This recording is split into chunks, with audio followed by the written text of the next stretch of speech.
one, a violent vertical edge setter. I see some gas off the edge. Get that mindset to put your shoulder on somebody. Dig, drop. You're finished.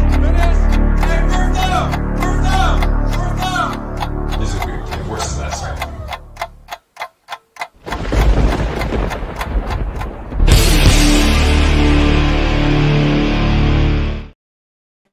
Well, hello, everybody. Welcome to the After Hours Jets Fest. I am GreenBean, and I will be your host this evening.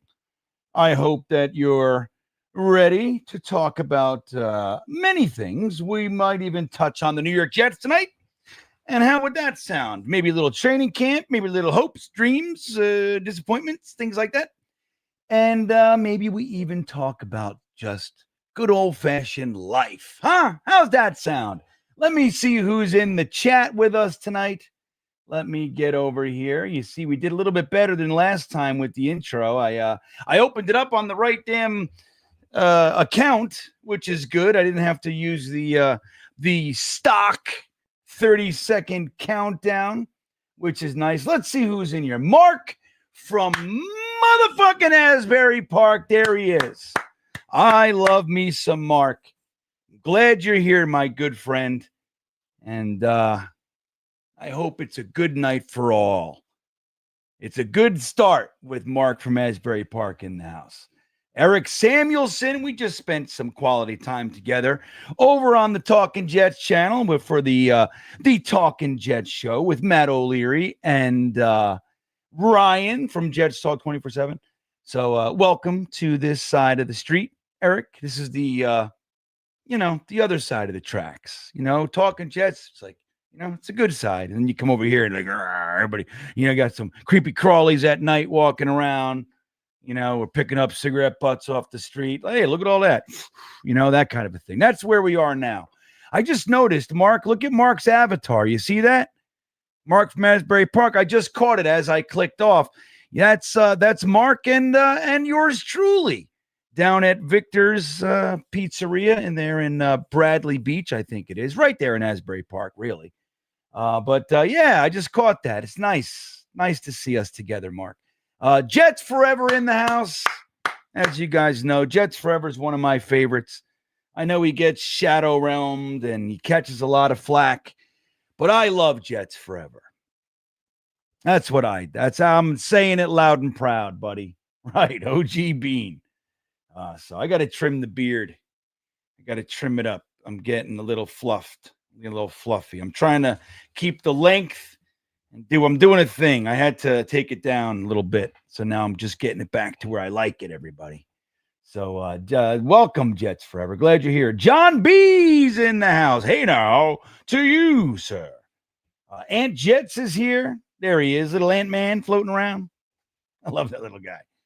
Jake is here. Yeah, Jake. Right on, man. This is where we get, look, we fucking let our hair down. We just let it fly in this one. This one is not so boundary. Not that we have boundaries really ever. But this one's a little less boundary ridden. So I'm it's my favorite show. I'll tell you guys too. I had to trim this season a little bit, right? Like for my personal schedule. So, like shows that have been going on for 5 years, like the Thursday thick of it, I won't be doing this year. Most of my evening stuff, like we'll see what life looks like when we get around the mountain to the 10 o'clock mock and all that kind of stuff. I have no idea what it's going to be. By that time, but so this year, the Thursday thick of it, I don't know what GreenBean's Jets pod's going to look like this year, but the one thing I will tell you, the Tuesday night After Hours Jets Fest, I'm keeping because I'm already here. I'm already live. You know what I mean? Like I'm already here. I'm already up. My wife's asleep. That guy. So I'm just like, I'm just going to keep. And the live streams for the games we're going to do the whole season like we have the last bunch of years. Jeremy's back with me, and I got confirmation last night that the one and only Frankie from Flatbush will be joining us again this year. That makes me very, very happy to have the three of us together.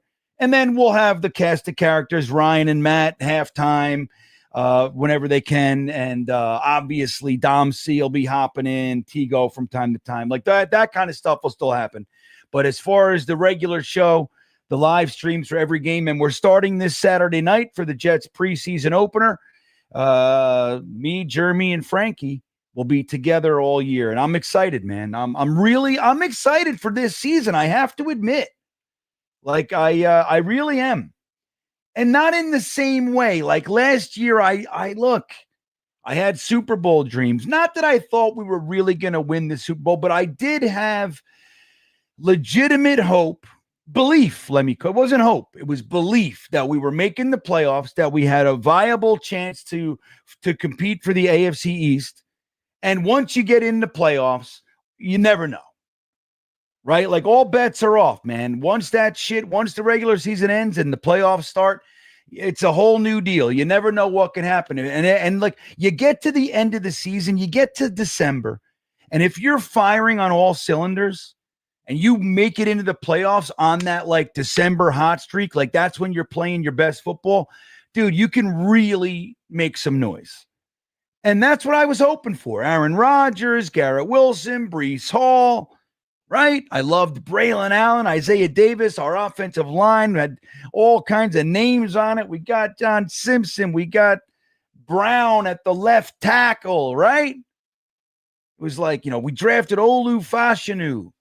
We had Morgan Moses. It was like, AVT's back. Tippmann. It seemed like, you know what I mean? We were excited, man. The defense.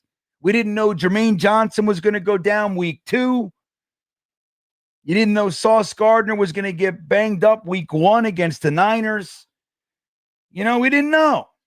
We didn't know Aaron Rodgers was going to completely shit the bed.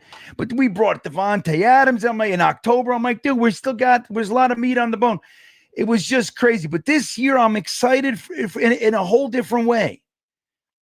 Like, here's the truth of it.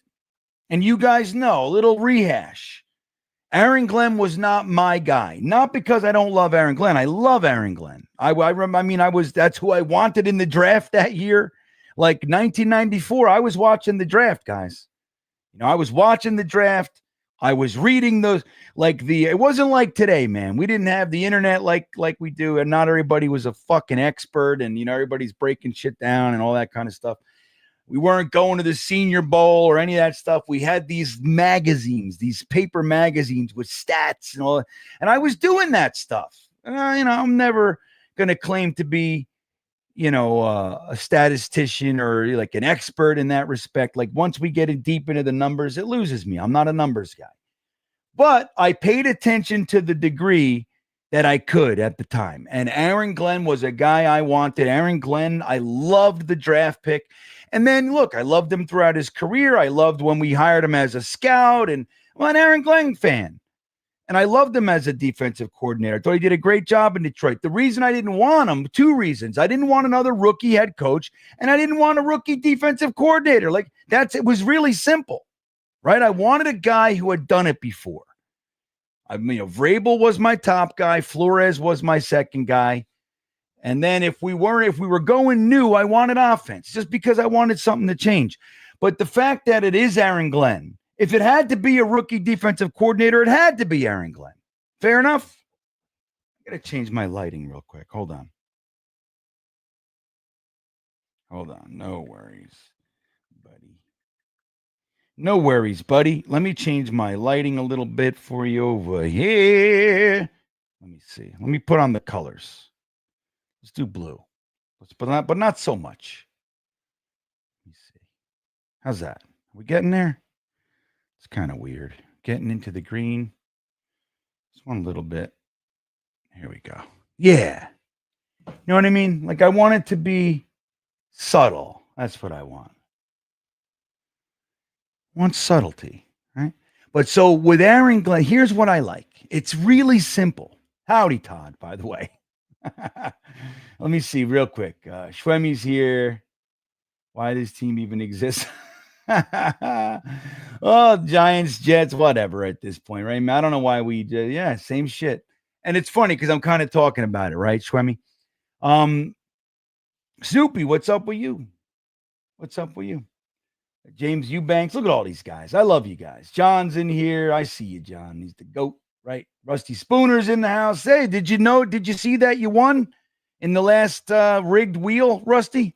Did you see? You didn't respond in the text, so I don't know if you saw it. Dude, I drank almost. I brought 7 seltzers back here. I have one more. Crazy tonight. I don't know what's going on. So thirsty. I haven't taken a leak either, so my body needed the fluids. Anyway,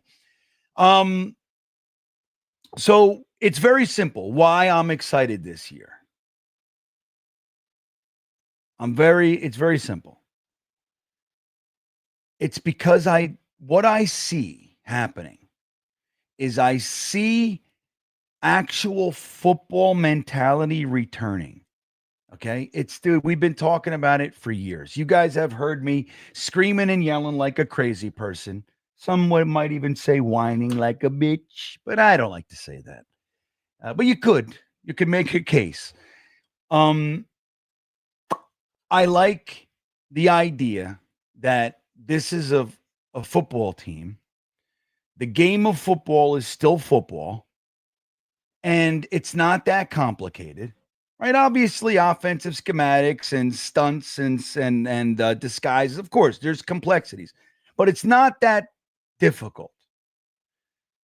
It's a violent sport, and the refs do the refs thing, and the NFL does the NFL thing, and there's all kinds of stuff. But at its core, if you walk out there and you got 11 guys on either side of the ball, they're lockstep. They know their assignments. They know what they're supposed to do. And they play with physicality and intensity and intelligence. Those 3 things. You can win. And I have not seen that. Now, we've seen that at times in games.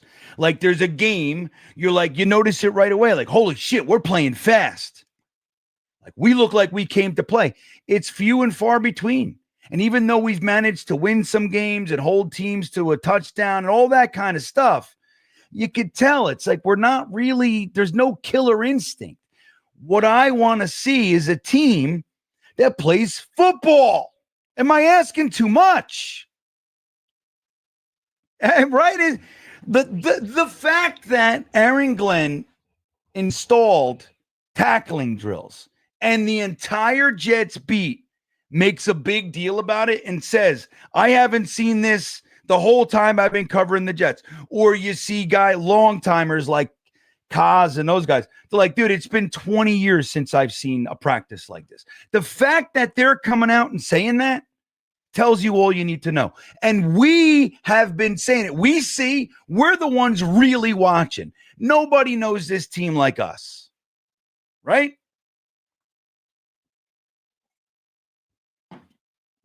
I see Dom Scene here. I was yelling for Dom in the last stream. He didn't. Maybe he heard it subconsciously. It took him a minute to come around. I see you, Dom. I love you, buddy. I was trying to get the name of the guy that we had on the defensive tackle for just a minute last year. I couldn't remember it, and it ended up we got it, but I knew you would know. And it was Perrion Winfrey. That's who I was looking for. And you know what? I wanted the Jets to re-sign him. I believe you did too. We both loved that he ended up here. And it was only for a minute, and we let him go. And what's he doing down there in Dallas? He's the defensive standout in training camp. He's in the article I just looked at. Excuse me. The article I just looked at, they said he's wrecking training camp. You know what I mean? Like, come on. Again, it's not that hard, guys. We're overcomplicating this thing. So anyway, I like the intensity that Aaron Glenn is bringing. I believe that he's bringing, for lack of a better term, it's overused, but an old school mentality, which I think this team needs. You want to change culture. It's not about quotes. It's not about stories. That's all That can all be included, but it's not about that. It's about accountability and intensity. That's what it's about, man. And like, when you look, people are getting injured in training and like, oh, are they playing? Dude, if you're getting injured in training camp, you're going to get injured in the fucking season. Dude, figure it out now. Like, do you think that if you have powder puff practices through the entire months of July and August and going into September and you're soft and, gentler, you don't think game 1, game 2, game 3, that those guys that would have gotten injured at training camp aren't getting injured in the fucking first 3 weeks of this? Of course.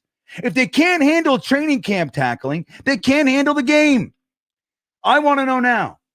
If, and look, not for nothing, it get their bodies used to it. If they're banged up, one thing if they're breaking their necks and legs, and we don't want to see any of that. But it's football, dude.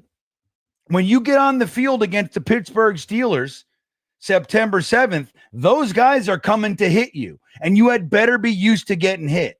You had better be used to tackling. I mean, dude, what's been the biggest problem of the Jets defense the last number of years? Tackling. Last year, we had a tackling problem, and what did Jeff Ulbrich do? Did he install a tackling drill? Did he put a fucking Oklahoma drill in there and said, dude, we're going to smash each other's faces for the next week? Did he do that? No. What he did was a tackling demonstration. Remember the Jets players are like, dude, I mean, it was corny. Let me see if I can find this real quick. Hold on. Jeff Ulbrich tackling demonstration. Let's just see. Jeff Ulbrich says Jets will practice in full pads. Let me see. Did a tackling presentation ahead of the game. So this is November 13th, 2024. Jeff Ulbrich did a tackling presentation ahead of the game versus the Colts. We're going to get back to fundamentals and basics. Fundamentals? If you're going to get back to fundamentals, do fundamental shit.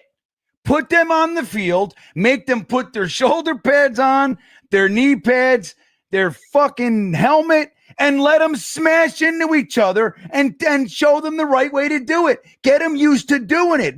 Don't make the game when they're actually trying to apply your presentation.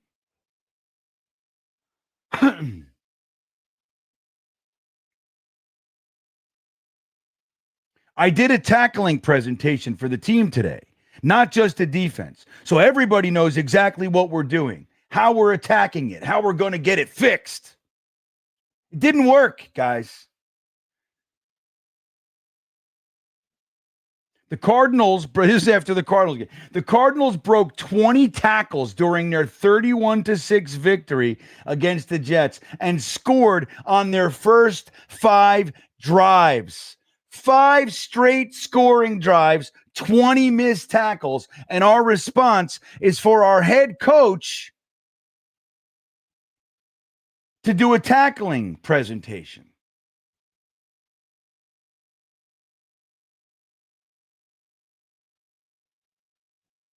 Oh my God. Let me see here. There was some comments from players. That's what I'm trying to find. Where I come from, I'm so down to earth. I do or say things you understand, really am, blah, blah, blah. It's Sauce Gardner, same thing, quote, rich, blah, blah, blah. This is Ulbricht's quote. This game is not easy. Yes, it is. It's not easy from any standpoint, physically, mentally, emotionally, all those things. So what is your why to come into this building every day and be the best version of yourself and work your butt off and sacrifice like they do on a daily basis? It's crazy. So now, I mean, if you do stuff like that as part of what, I don't have any problem, right? Like if you're doing stuff and you're doing presentations and you're teaching, I don't give a shit. But when that's the solution, like you got 11 guys on your defense and more because they're subbing in and everything else, right? But you got 11 guys on the field. And the defense is scoring on their first 5 drives of the game. 5 straight opening drive. And the offense can't reciprocate. Our offense, Aaron Rodgers, Devontae Adams, Breece Hall, Garrett Wilson, all these studs. Our offense can't come on the field and keep up. So the defense is on the field for scoring drive. The offense comes on, goes 3-4 plays. They punt it, and then the defense is back on the field. And when you're missing 20 tackles and they're scoring 5 times in a row, and you got no answers for it, your solution can't be a fucking presentation. It's that simple. That can be a part that, again, there's nothing wrong with a presentation unless it's the solution. No, the solution is, you know what we're going to do today? Pack a fucking lunch, because you're all going to be bloody by the end of the day. And if you're not playing in the game next week. I want to see intensity. But the thing is, that shouldn't even be a solution either. It should be part of what you're doing. And that it's first year. And Aaron Glenn is like, no, dude, look, I came from Bill Parcells. I've coached under Sean Payton. I ran the defense for we completely flipped the culture and the success of the Detroit Lions, another sad, woeful team historically. Bill Parcells, Sean Payton, Detroit Lions, all that shit. Like, this is what we do. And he came here, and day one, he does it. And now we're complaining. Is he being too mean? Is he being too physical? Because guys are getting banged up. If guys are getting banged up, they're getting banged up, dude. It's fucking football. Get your body used to being hit. That's why you're banged up. Now, of course, injuries are going to happen, real ones. Any which way you slice it. You know what I mean? It's going to happen. But you got to have practice that's a practice for men. For big, strong, ridiculously violent men. That's what this game is. It's what got us here. So that's why I'm excited. Justin Fields, I mean, look, dude.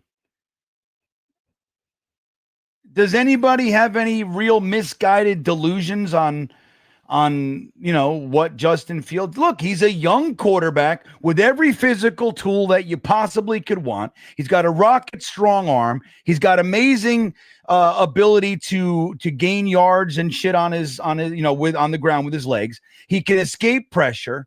He's got a history with Garrett Wilson and Jeremy Ruckert. We got a new offensive coordinator. All right, hey, let's take a swing. But come on. We're not talking about, Aaron Rodgers. But look, it happens. Sam Darnold, right? Sam Darnold was here. Didn't work. We didn't even give him a quarterback coach. Didn't give him an offensive coordinator. Adam Gase was snorting methamphetamines before the game and fucking sitting on the bench in the middle of the game, writing stories in a notebook. So, all right. So if we get him over to Matt Rule and Joe Brady. He looks good for a minute, right? And then he fails, and Joe Brady falls on the sword, and then the Matt Rule, and then he goes over and spends a year with Shanahan. And then he goes to Minnesota as their backup. They draft first-round draft pick McCarthy.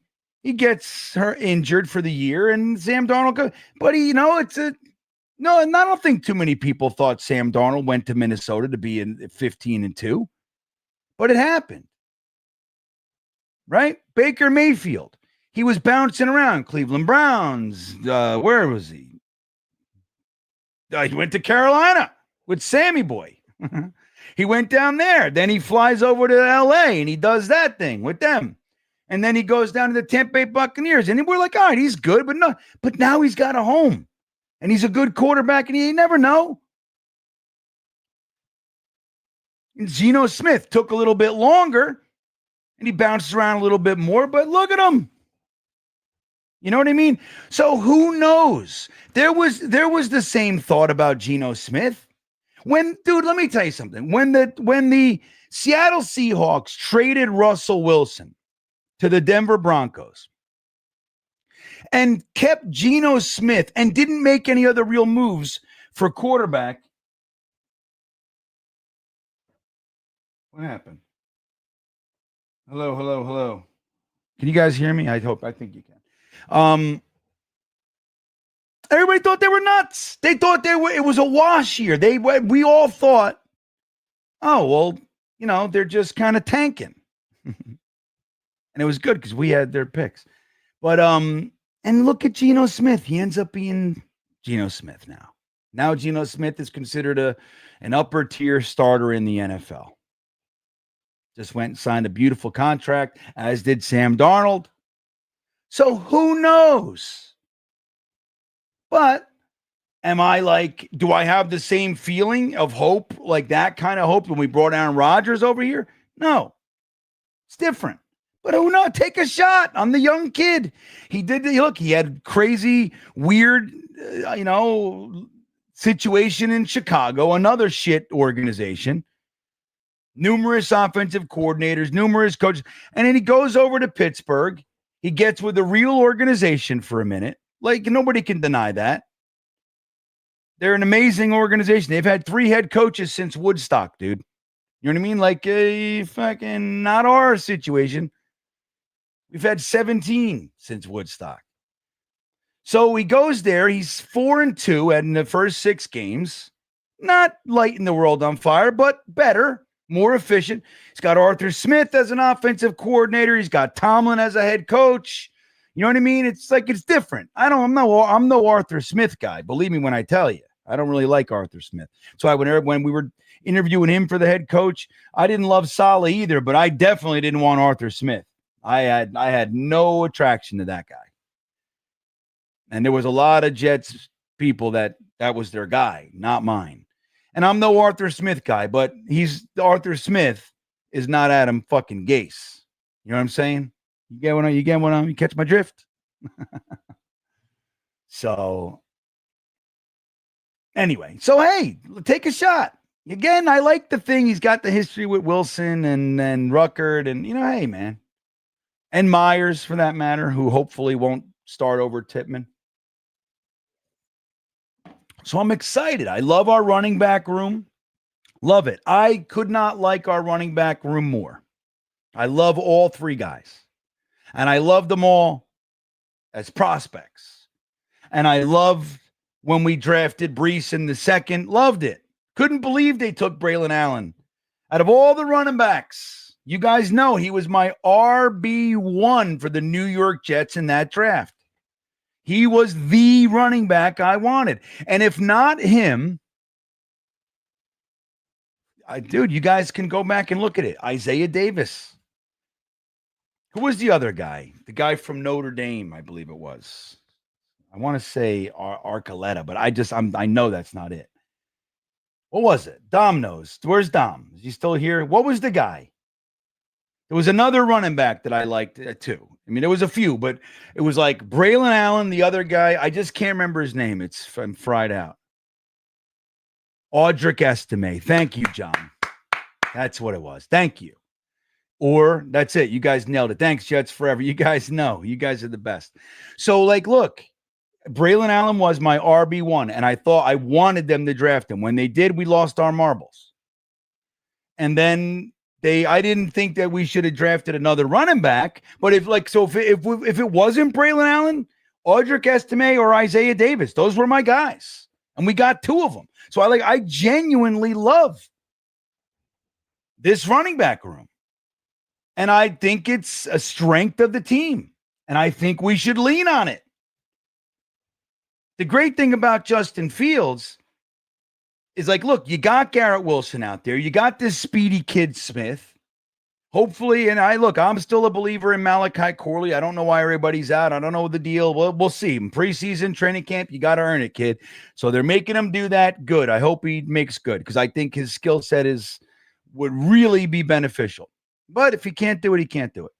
So imagine Garrett Wilson.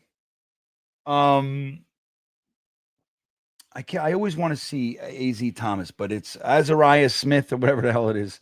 And you got Josh Reynolds in there, but you got Mason Taylor, Jeremy Rucker, you know what I mean? So, but the running back says passing threats as well. But the great thing about Justin Fields, he could take off. And he's he's not just like a Zach Wilson could escape pressure, right? He could. You got to give it to him. He could escape pressure, and he could because he got a lot of it. But he wasn't a running quarterback. He could get you some yards, and he can escape. He ran backwards more than he ran forwards, which was a crazy thing. But Justin Fields is a legitimate threat as a running quarterback. Matter of fact, he almost broke the record. I think the last 2 games of the year, something happened. He got injured or something. But if he didn't, he would have broken Michael Vick's record for running, a quarterback rushing yards in that season. Dude, that's nothing to just kind of throw under the rug here. That's legit. And if you have guys like Garrett Wilson and Smith out there doing stuff and making the defense be honest, Mason Taylor, and then you got Breece Hall, all these guys, and then Justin Fields, like the field opens up and Justin Fields is taking, 8 to 20 yards at a clip. Dude, ain't nothing wrong with that.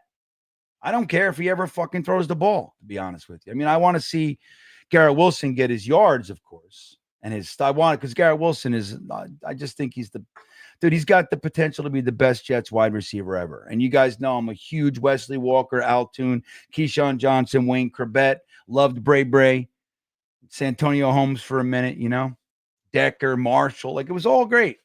It's all great. Love those guys. I even loved Anunwa. Anunwa was so good. If it wasn't for the injuries, man, he could have been special. But such is our luck. But, dude, Garrett Wilson can legitimately be the best wide receiver in Jets history. He's already off to a great start, and he has had a shitty situation, man.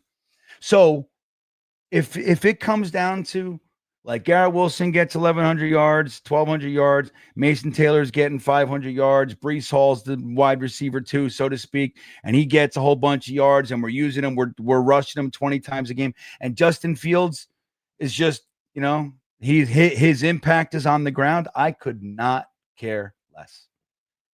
I just want to see competitive, and I want to see fucking football that's worth watching. You know what I mean? That's what I'm excited. I think Aaron Glenn's going to bring that. You know what I'm saying? All right, let me look at some comments here. What did I do? Well, so Rusty says the PAL kids had harder practices than our professional football team did the last 20 fucking years. Glad that Glenn is, but dude, that's exactly right. And it's funny because, you got Pop Warner and all that, but I coached him. I grew up in and coached PAL. And I always bring it up. I coached 9, 10, and 11-year-olds. 9, 10, and 11-year-olds. And every single practice, we had tackling drills. And I taught those kids how to form tackle, like with the best of them. And I made them smash into each other. We ended every practice, and they were excited about it. They loved it. King of the Ring, all that stuff, man. I mean, I loved running those drills with those kids, and they loved it too. Because that's football, and it gets your blood going. You know what I mean? I loved the contact aspect of the sport. And let me tell you another thing I taught my kids, and a drunk uncle taught me this, as a coach, because that's what my coaches weren't professional coaches. Dom C will tell you, he grew up in the same town. We just had somebody's drunk uncle. And let me tell you this, dude, they smelled like booze all the time. I'm telling you, man. So, but I had a guy, I was probably, I don't know, 10, 11, whatever it might have been, 12. And I got stiff-armed in a game. I was playing safety, and I ran up. The running back was coming around the side. I met him on the sideline, and he fucking stiff-armed me into next week.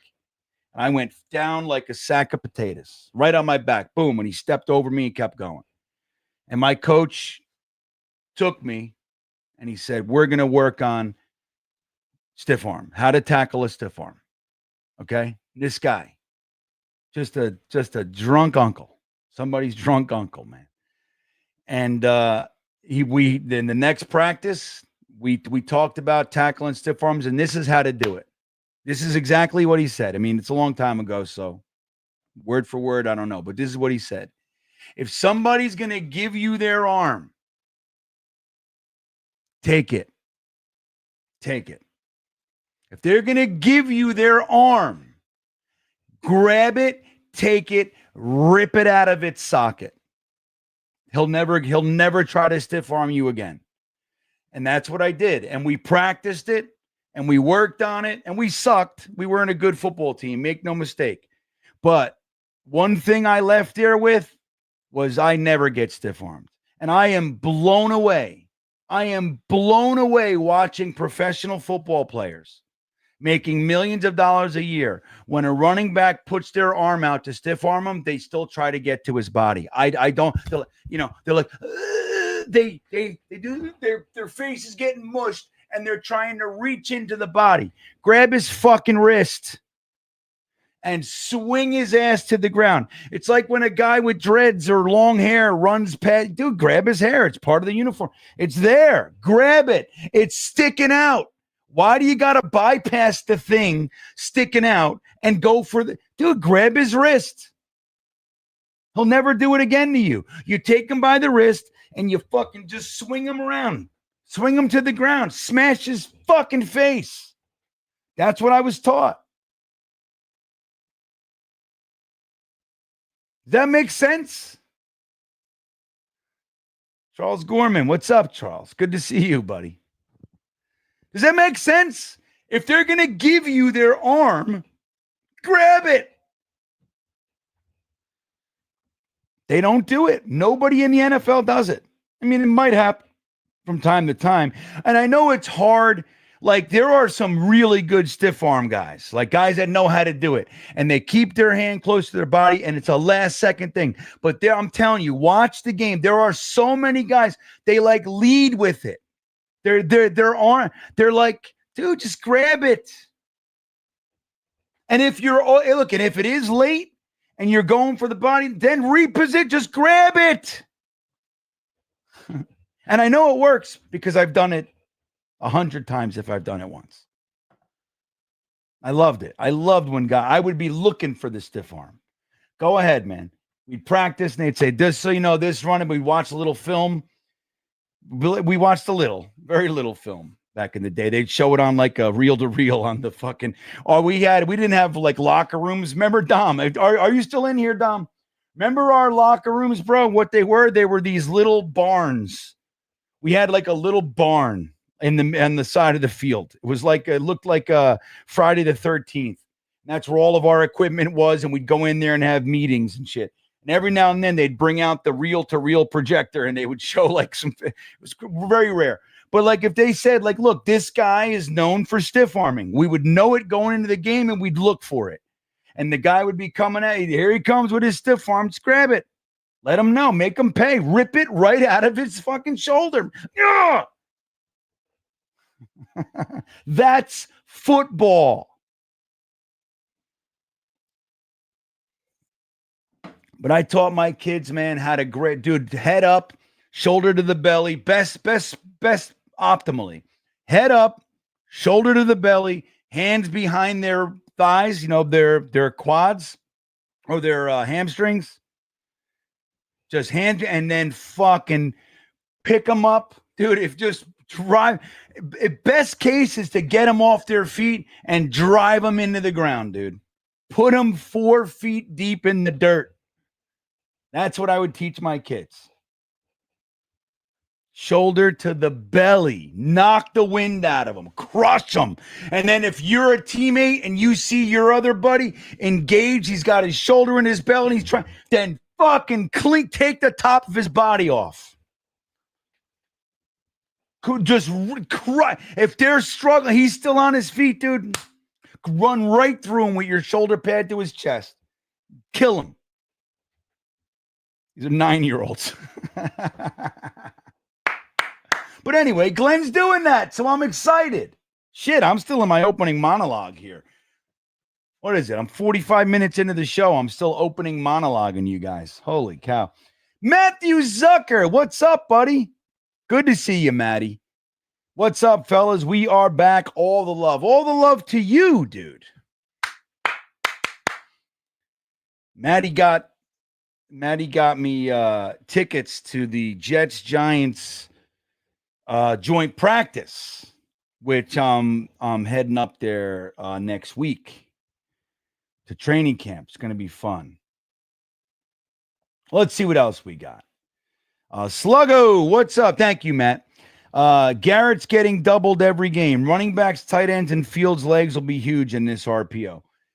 That's it, dude. And you know what? If this rookie, Smith, if his hands can if we can make them pay once, like send them, it doesn't have to be a 9 straight down but something deep, right? I'm a big fan of deep posts. Remember the which I believe is a 6 on the route tree. Let me see what's going on.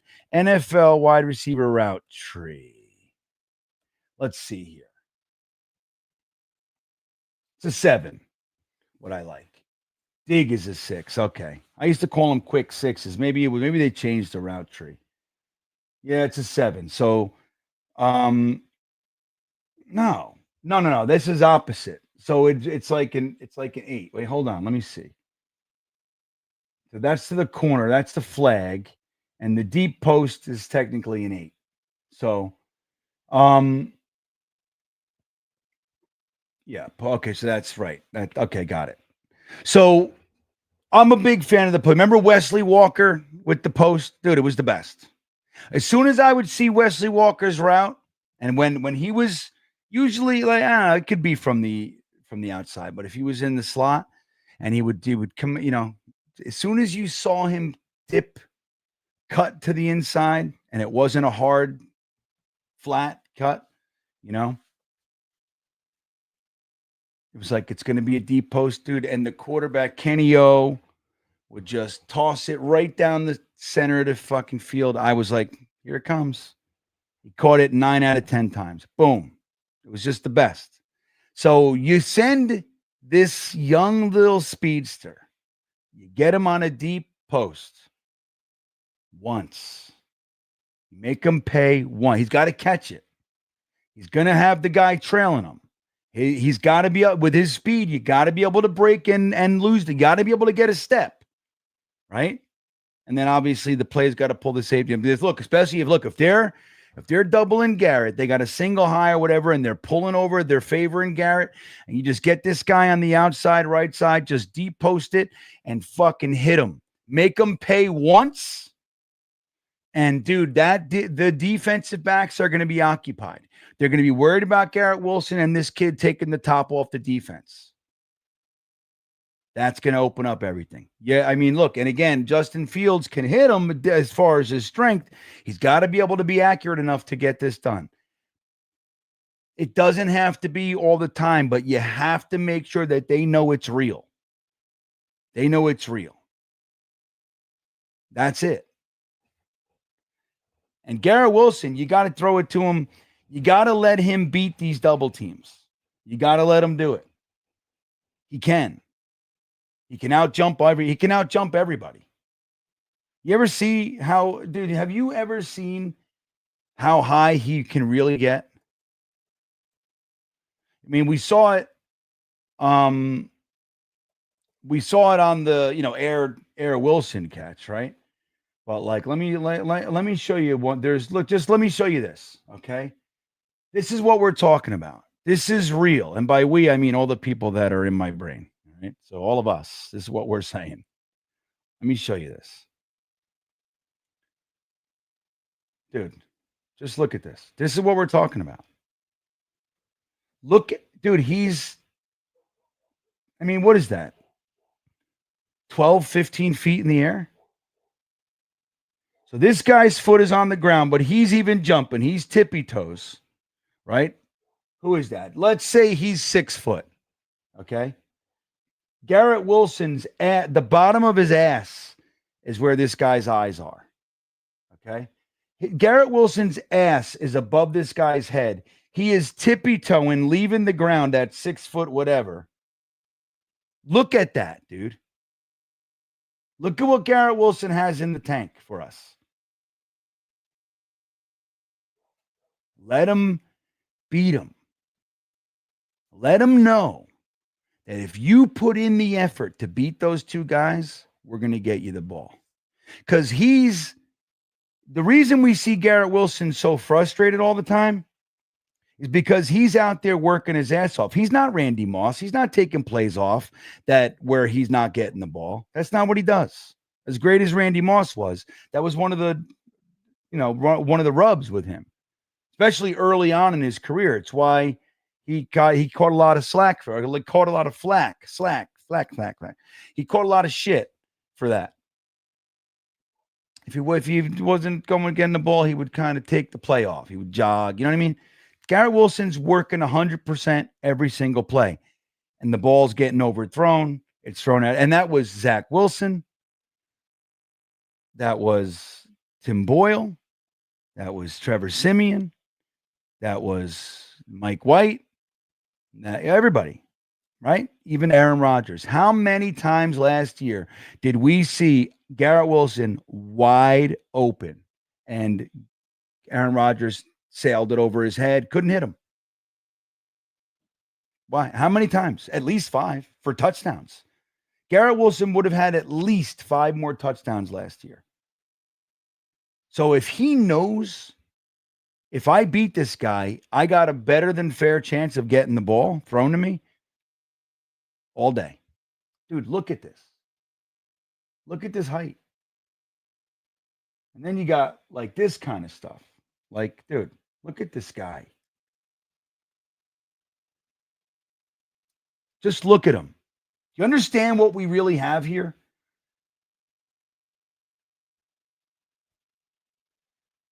But this is, look at this. Dude, look at this.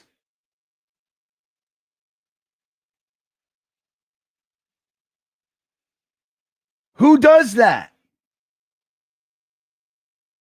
I mean, I'm trying to think. Is it an angle thing? It doesn't look to be.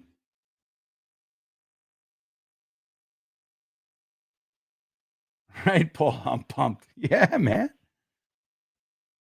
Dude, there's a spider crawling all across I'm out in the woods over here, man. I'm telling you, it's getting crazy in here. But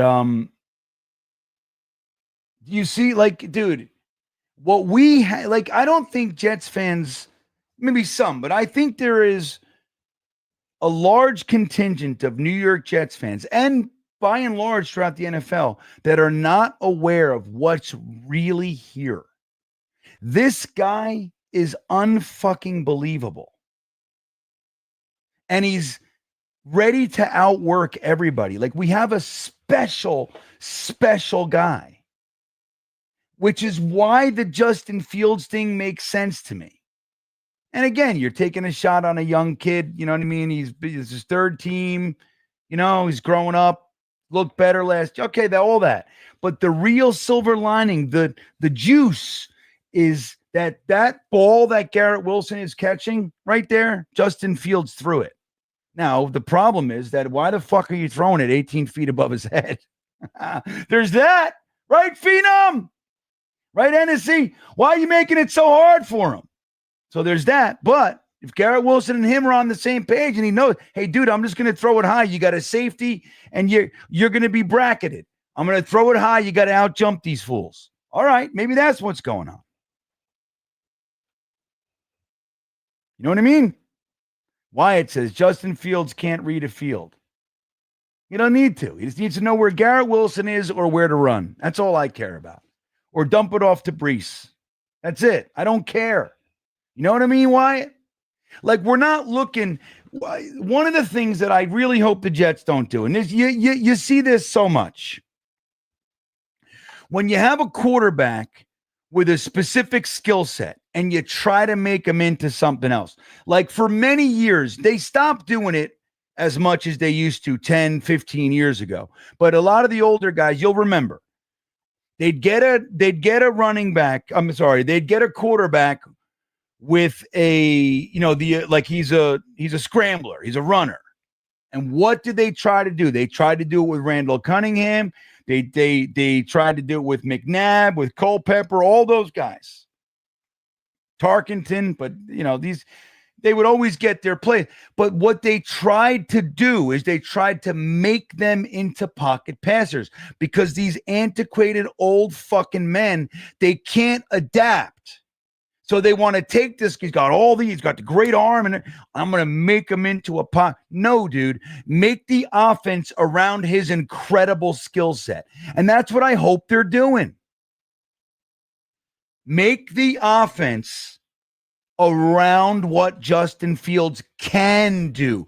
Don't try to get him to his third and fourth read like Wyatt's talking about here, because that's not his game. 2 reads.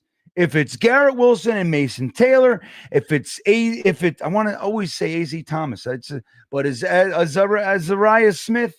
Fuck is this guy's name? I got to get it right, for God's sakes,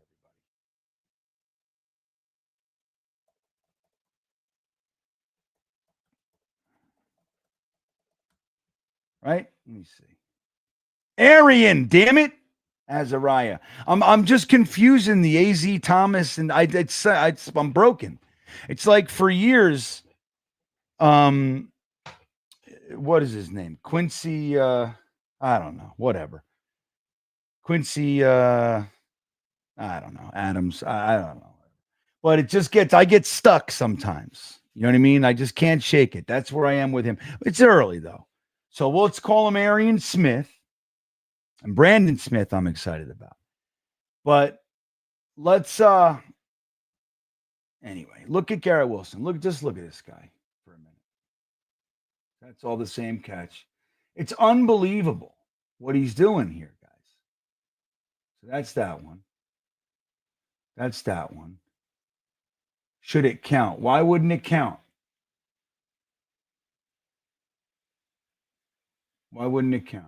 I don't know what the hell they're talking about. He's jumped too high. That doesn't count. He jumped too high. What else we got? Come on, show me some more stuff. Garrett Wilson jumping. Look at Aaron Rodgers. What's your problem, man? What happened? Dude, it's your fucking fault. You know it is. It ain't Garrett Wilson's fault. Remember when we saw them arguing and shit in training camp last year and all that? You wonder what's going on there. It's because Garrett Wilson's saying, dude, look at me. I don't know why you're being so difficult. Look at this kid. Look at him. This is the goods. Look at this. Anyway. So the whole thing, Wyatt, is like, again, Garrett Wilson, Smith, take off. Garrett Wilson, Braylon Allen, Breece Hall, like, look at him. He's covered. Dump it all quick. Get it right to Breece Hall's scraping the flat. Get it to him. Get him in space.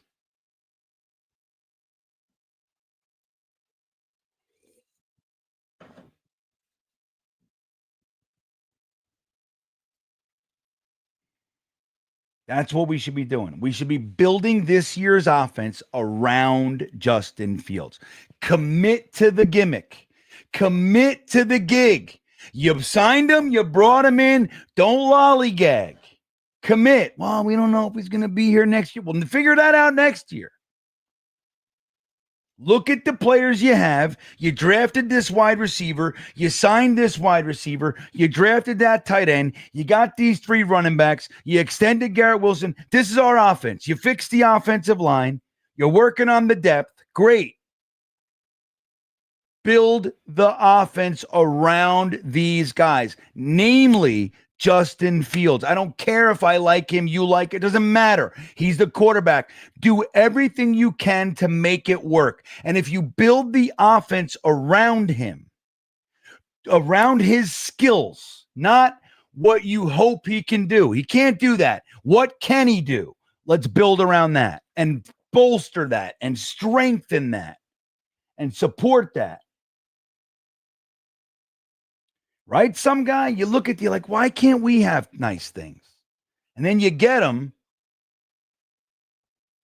Do you remember this is the wisdom of our organization. So I want to take you down memory lane. 2 years ago, opening day. 3 years ago, opening day. All right. So you got 2024, opening day was Niners Monday night. 2023 opening day was the Aaron Rodgers 4-play Xavier Gipson punt return Monday night. The year before, opening day, Garrett Wilson's a rookie, was against the Baltimore Ravens in the rain at MetLife. So I'm going to tell you a story. We just used the number 10 overall pick on Garrett Wilson. Okay? You have an undrafted free agent wide receiver who could never stay healthy his entire collegiate career, and the Jets had him and he couldn't stay healthy here. He leaves and he puts on 25 pounds of weight and he comes back at a tight end as a tight end. His name is Lawrence Cager. Okay. Let me try to do something here. Hold on. New York Jets versus Baltimore Ravens 2023 stats. Let me just see if I can. Oh, let me say box score. Box score. Let me see if I can.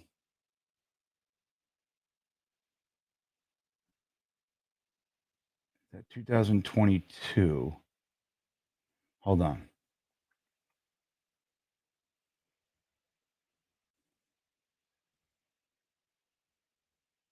I want to find this. So that was 2000. Was it 22? Yeah, wait, 24. So that was 22. September 11th, 2022. So here's the box score. All right. I hope they have targets. Hold on here. New York Jets. Joe Flacco ended up playing that game. So listen to this. Now, again, you want to keep Lamar Jackson off the field. So this can't be real. Dude, I can't even believe that this is real. All right. But let me tell you what happened. Joe Flacco, in their wisdom, Joe Flacco, he's old, right? Because Garrett Wilson got hurt in preseason. So Joe Flacco is starting. Joe Flacco, this is our organization, everybody.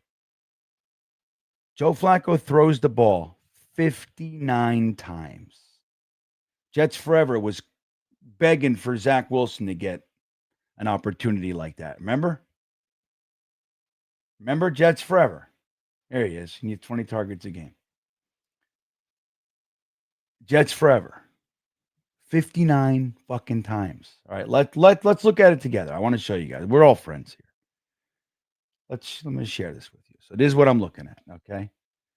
So Joe Flacco throws the ball 59 times, of which he completed 37 for 309 yards for a 5.2 average.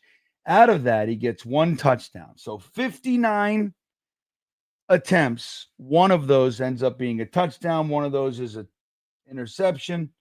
Sacked 3 times. Okay, so let's look at this. Receiving.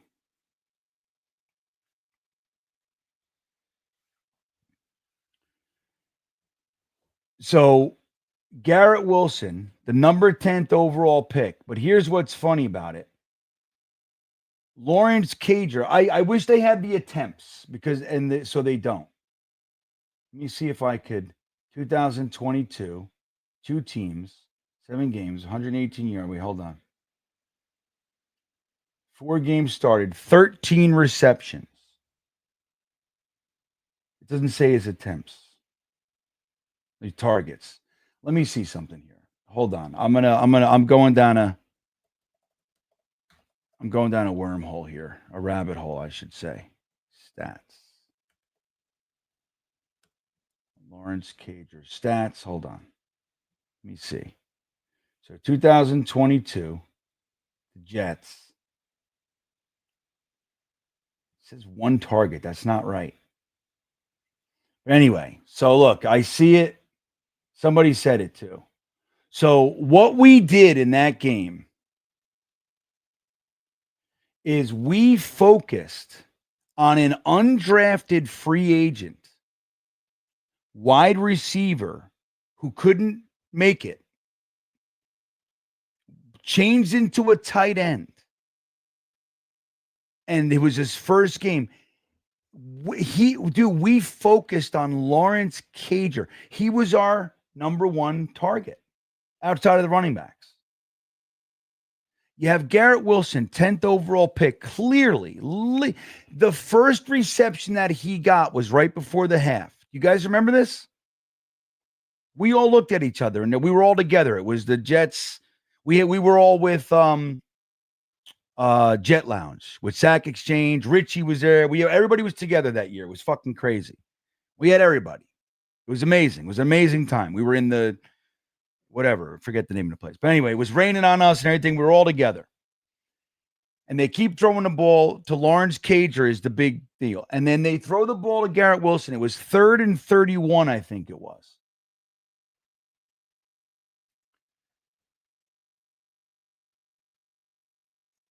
They throw it to Garrett Wilson, like a little screeny kind of thing. And that guy jukes, makes 4, 5, 6 guys miss. And he's 1 yard short of the first down. And what does Saleh complain about? That Garrett Wilson needs to learn how to get the extra yard. Are you fucking kidding me? We chose to focus on Lawrence Cager as the secret weapon. Again, dude, he's a scrub. He's a scrub. He ended up being okay for the Giants, right? Like, what does he do? Like, his best year. So, number one, he hasn't played since 2023. So, he was on the Giants. Look, 4 receptions, 13 receptions. So, he's a scrub. Always injured, you see? Always injured. But that's who we've had. They don't even know. Like, dude, you got Garrett. You're not seeing this in training camp? You're not seeing what this kid is? Oh, we're going to make him out.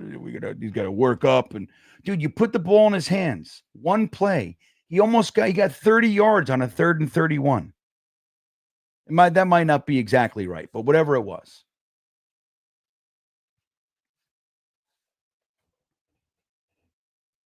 That's who we are. And then again, Saleh's comments after it was, we got to teach Garrett Wilson how to put his head down and get the last yard. Maybe so. Maybe that is something you work on, but that's your takeaway from that fucking play? Are you kidding me? Is this a joke? Like Joe Douglas, God bless him. His biggest mistake was not Zach Wilson. That was number 2. And again, I hated it. But Robert Saleh was the big mistake. Robert Saleh is and I don't know what he'll end up being later. Again, these guys learn, he had 3.5 years as a head coach, 3.25. So you learn. You go back. He's going back to where he started, his defensive coordinator, San Fran. He's in his little fucking warm blankie. Go back there, do what you know, blah, blah, blah. And who knows what he learns from this and develops into. If he gets a great defense, he'll get another shot in a year or 2 to be a head coach. Great, because he's a great guy, genuinely good guy, knows defense, now has some experience, all that kind of stuff. And who knows, maybe he's good. But let me tell you something. That guy was abysmal as a head coach. Abysmal. Joe Douglas gave him every which way to succeed. The Zach Wilson thing, maybe. But again, you're the coach. Manage your team. Figure it out. If Mike White's the starter, Mike White's the starter. Like he did this back and forthy kind of weird thing, and then you bench him for Tim Boyle, and then you want to bench Tim Boyle and put him back in. Dude, you're a fucking shit show. You're a complete shit show. And number one, Tim Boyle shouldn't even be on the fucking team. You should have cut him and put Trevor Siemian in. You know what I mean? Like this, give me a break already. Like all that stuff. Have some balls. Yeah, I hear you, Wyatt. I know what you mean. But it's not that he can't. Dude, the guy has... I mean, dude, look at DJ Moore with Justin Fields. He didn't get 1,300 yards because the guy can't connect. He can't read the field in the sense of a traditional pocket quarterback, no doubt. But what he can do things that those guys can't. So you accentuate those things. Dude, he's got more than enough talent to succeed if you build around his strengths. Now, if the thing I don't like about Justin Fields is that's part of it.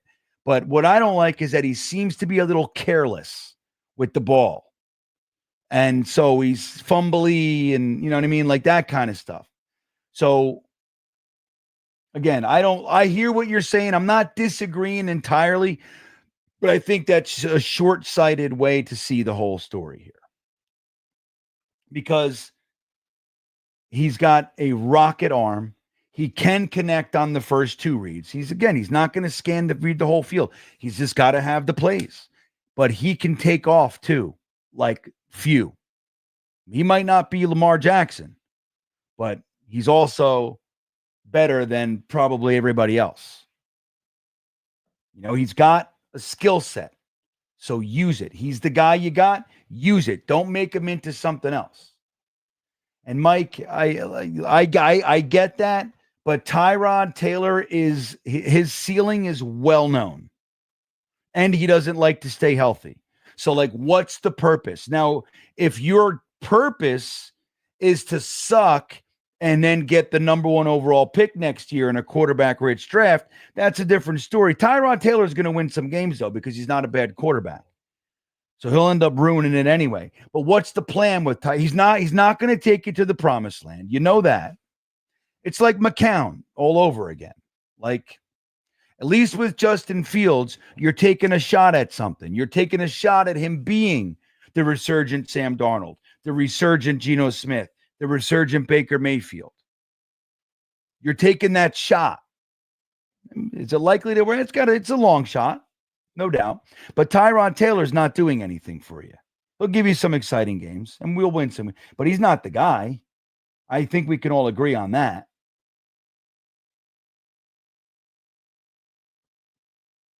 Hey, what's up, Hawk? I know, me too, buddy. And I'll tell you what.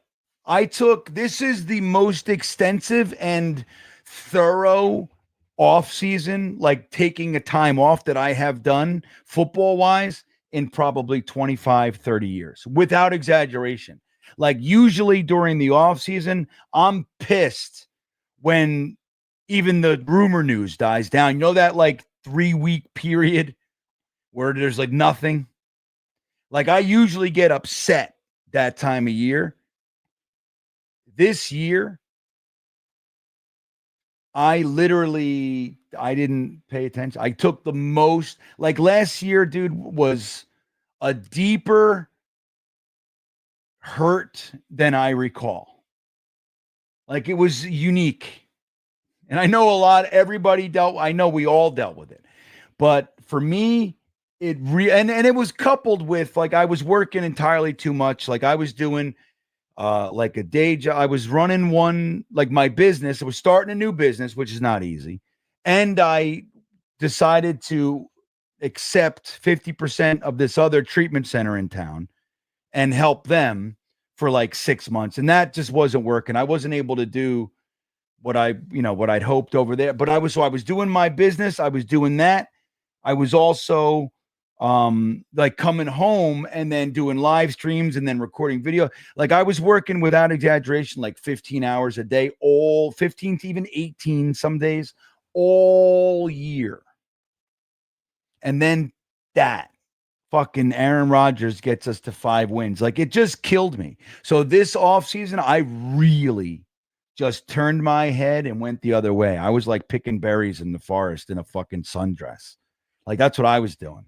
I was walking around with daisies in my hair, looking at clouds. La, la, la, la, la, la. Like that's what I was doing, dude. I was in another planet, man. So now, just like you're saying, Hawk, like I am ready. This Saturday night, we're going to be live for the game. We're going to watch the Jets versus the Packers, I believe it is. Again, I'm not even 100% sure that's who we're playing. Like, that's how I'm just now kicking it in. But I'm ready. And Mark says, remember, so I'm glad you're with me, Hawk. Mark from Asbury Park says, remember when Colin Cowherd called us dopes because we hated? Yeah, dude, let me tell you, that hire was so bad. Like without exaggeration, what I was hoping was that it could have just like minimum or maximum that it was like 2 years, which it ended up being, thankfully. That's why that year, his second year, I was 100% rooting for I wanted to lose every game. I wanted to be no argument about it, because remember the year before we were like 1-6, and then we went on that 8-2 run. Remember that? We were 0 and whatever. I forget exactly what it was. But we went on a 6-2 run to end the season, 6-2. And it was like, oh my God, see, Gase, blah, blah, blah. I wanted that second year, like, dude, I saw it. I'm like, this guy's garbage. I want to lose every game. I want there to be no question that he needs to go. That's what I want. I know him and Joe Douglas are friends. I was terrified that we were going to keep him. But when we hired him, number one, I thought it was fake. We're talking about Mike McCarthy and Matt Rule. I'm like, okay, either one of those guys I'm fine with. I was firmly in camp McCarthy, but it was like Matt Rule's fine. He just turned around Baylor and before that Temple. I was like, I mean, they're smaller schools, but dude, he's turning around shitty organizations. Let's bring him in.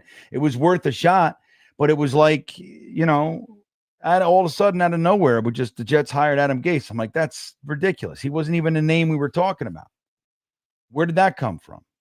Because Peyton Manning called Christopher Johnson. He said, oh my God, I'm talking to Peyton Manning. He couldn't believe it. He was starstruck. Ridiculous. So I was just hoping, like when it became real, then I watched that press conference. I was like, I cannot believe it. Like, this is my life for 2 years. I have no control over this. The only control I have is whether to watch or not. And of course I'm going to watch. So it was ridiculous, but I was just hoping, like, maybe if he sucks, it'll be 1 or 2 years. Like, that's what I'm hoping. Hope it's not 4, for God, because he's definitely not going to win. He sucks. He's garbage. Remember the whole thing with Le'Veon Bell? And oh my God, it was right out of the gate with him. He walked out of the draft room. Remember? As soon as we picked Quinnen Williams, which again, I love Quinnen, my favorite Jet, but it's like, that pick was ridiculous. We didn't need Quinnen Williams. If you were going to take a guy, it was Josh Allen, the edge rusher, or the smart money was trading back with the Redskins or the Commanders who wanted to trade up for Haskins. And McCagnon couldn't do it because last year he traded 3 seconds to move up 3 spots, and he couldn't get less because he would look like optics. Who cares? It's a weaker draft. Just take the second round, the second and a fifth, move down 10 spots, and fucking take Bradbury at center or the tackle, Jonah Williams. Just take one of those guys. Like, that's the move. And he didn't. He was like Quinnen Williams because he was the big name. Made no sense. Again, I love Quinnen. I'm glad he's here now, but it's like at the time, it wasn't what we needed as a team. Adam Gase literally walked out of didn't even call the players, like he was gone. And you know what? It's an excuse anyway, because I know addiction. And Adam Gase dude, he looked high to me so many times. And like, let's just call a spade a spade. When somebody dramatically finds a reason to like leave and disappear, it's no good when there's addiction involved. And I believe Adam Gase, where's he been? He's doing some like chart analysts, right? Like, what is he doing? Adam Gase. Let's see what he's doing. Adam Gase Wiki. Let's see what he's doing.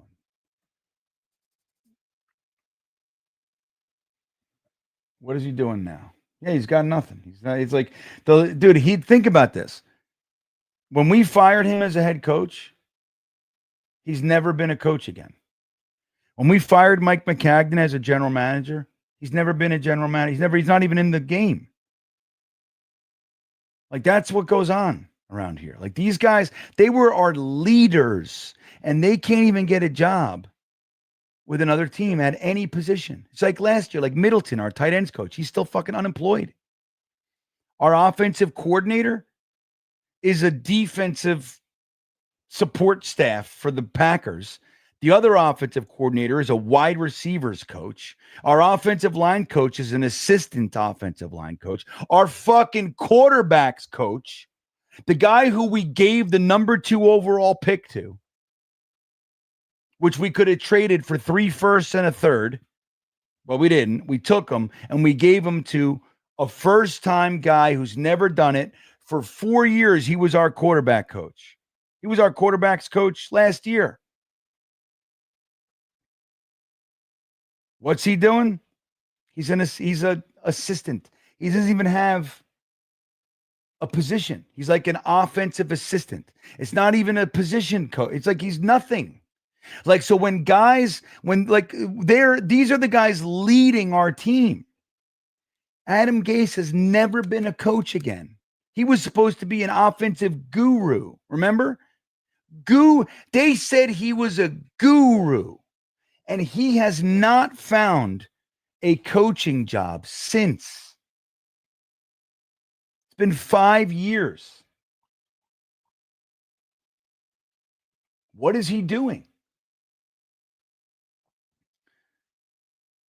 He's a strategic advisor for the 33rd team. Can you fucking believe it? He's working for the guys who just hired our GM, but he's just a strategic advisor. He joined them in September of last year. So what's he doing? He's sitting in a dark room by himself, poring over tapes. And that's great for a methamphetamine addict, which I believe him to be. It's either cocaine or meth. It's one or the other, everybody. I'm telling you, man, I know addiction. I saw it. I couldn't believe it. Obviously, it's not factual in the sense, like, I don't know I didn't take his piss and put it in a cup. But, dude, it's what I do for a living. You know what I mean?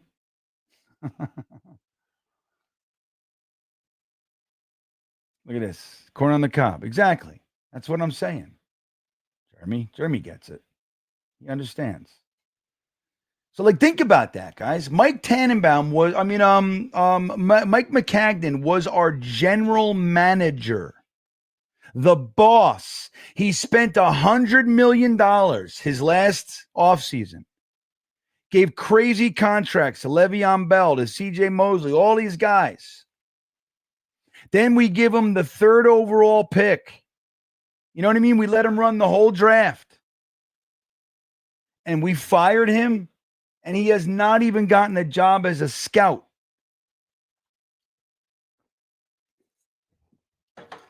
Let's see what he's doing.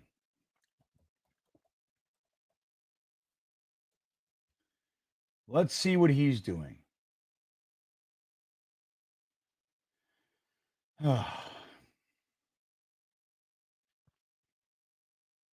Where's Mike McCagnon? What is this?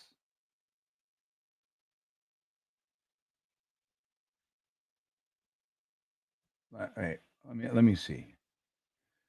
What is Mike McCagnon doing now?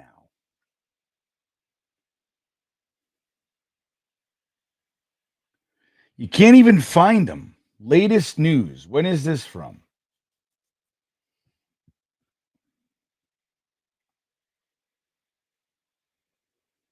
I don't even know. Dude, there's nothing.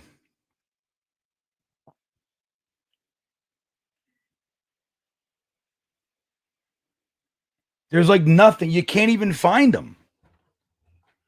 You know what? It's crazy. Like, think about that. How bad that is. Like, the guy, like, we drafted Jeremy Ruckert in the 3rd round. We signed Uzoma and Conklin to, relatively big contracts, decent sized $1 million contracts, millions of dollars. And we bring him in here. We give him to Doug Middleton, who has never, he's only coached. He coached for 15 years or whatever, tight ends. And he's only been on 2 years that they had above 500 record. Usually it's 3 wins, 5 wins. He's been here for 4 years. We give him these picks. We give him these guys. They all regress. They all look like shit. And then when we fired the coaching staff, you think he'd get a job. He's not even working in the NFL. Our general manager's never been a personnel person again. Like, it's not like, okay, you lose your general manager job and then you get hired by the Texans or Cardinals and they make you an area scout or something. No, nothing. No, maybe he didn't need to because we extended him the year before. So he had like 3 years on his contract. He got millions of dollars to go, sit on the beach in Cozumel. But it's like, who knows? But do you think he's young? It's not like he's 80 years old. It's crazy, man. It's Adam Gase. He's a strategic advisor for the 33rd team as of September of last year. So not even a year ago, not even a year in that position. Like, what was he doing? It's garbage, dude. It's all garbage. And we had to sit here and deal with it. So anyway. Lou B, what's up, buddy? Thanks for the super chat. He says, Green, what's up? What games are you going to, home or away? I'm going to every game except London. Every game. Wow. Think the D's top 5 and the run top 5, pass maybe 20th. That'd be fine by me. If we have a top 5 defense, top 5 rushing attack, and our passing is 20th, I think we win a bunch of games. That's what I think. That's great for me, Lou. Now, I will tell you, I've only committed to one game. We're on different trajectories, you and I, this year. Now, again, it's hard for me because I'm, look, on a good day, like if I get a good, smooth trip up there, it takes me 5.5 hours. So that's the only thing about it. 5.5, that's 10 hours of driving. Usually it's not because I got to go through DC, Baltimore, then obviously Jersey. Delaware can be tough too by the bridge. So usually it's closer. It's like 6.5 to 7 hours. So that's a 14-hour round trip. Now I could take the train, which is delightful, but then I don't have a car up there. I got to be at people's, their mercy. And that doesn't always work for me. I don't like it. Be quite frankly. And then there's the cost. The train is whatever it is. It's not crazy expensive, but it's not cheap either. I love the train. But, so anyway, it's difficult for me. So I'm going to opening day. That's the big Jets, the Talking Jets meetup. It's going to be awesome, man. And we only have 9, as of the end of the show, we have 9 tickets left. We sold all of them. So we have 9 left, and that's $299, everybody. The ticket, if you just bought the ticket right now, if you went on Ticketmaster or the Jets site or whatever, and you bought the ticket in our section, it's $285 for that game in our section. For $14 more, you get the amazing Tailgate Joe tailgate, which is $75-$80 just on its own. Dude, the food's going to be amazing. It's the Mexican day. It's got churrasco steak and arepa. Dude, it's amazing. The music, the games, the food, beer, it's all included. The only thing that would cost more is if you want like mixed drinks. That's it.